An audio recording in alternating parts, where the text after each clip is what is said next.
Je m'appelle Mayar Al-Nama, je suis parlementaire au Parlement marocain représentant la région de l'Aïon, Sahel Hamra. En même temps, je suis le secrétaire général de l'Union générale des travailleurs du Maroc, l'une des plus grandes syndicales au Maroc.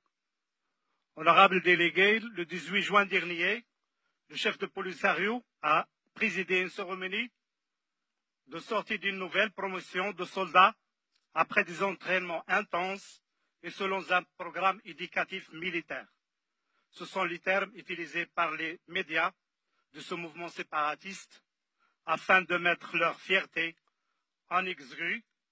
Pour cette prouesse, ces médias ont tenu à illustrer leurs articles par des photos et des vidéos. Jusque-là, les choses sont tout à fait ordinaires. Mais le problème, mesdames et messieurs, est que ces soldats ne sont en fait que des petits, simples enfants, dont la taille dépasse à peine la taille de la mitraillette qu'ils portent. D'ailleurs, dans les vidéos publiées à cette occasion, il suffit de les voir parader pour constater à quel point ils souffrent pour manipuler leurs armes, tellement les étaient lourdes pour eux. Selon l'UNICEF, les enfants soldats sont toutes personnes de moins de 18 ans recrutées à utiliser illégalement par des groupes ou des forces armées. Or, l'âge de ces soldats qui ont défilé devant le chef de Polisario varie entre 12 et 13 ans au maximum. Pourtant, ces enfants sont censés être protégés par le droit international, contraignant pour les États.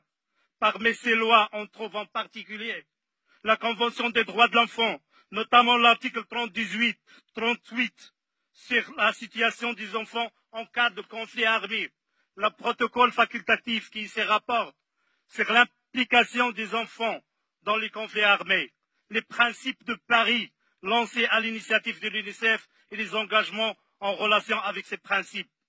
Si le mouvement armé qui maltraite ces enfants ne respecte aucun principe ni aucun droit, ce scandale se déroule sur le territoire d'un pays qui a signé des conventions et des protocoles pour la protection des enfants qui obligent les pays signataires à respecter ces principes et à les faire respecter sur tout leur territoire. Je vous informe de ce scandale sans aucun commentaire. Vous pouvez vérifier cette information tout de suite en faisant une petite recherche sur smartphone.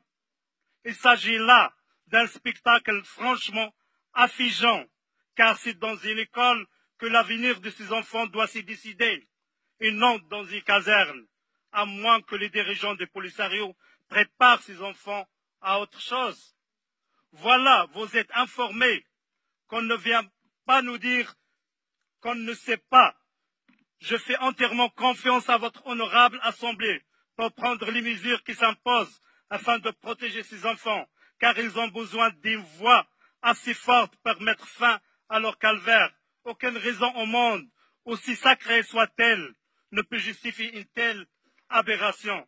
Merci de votre attention.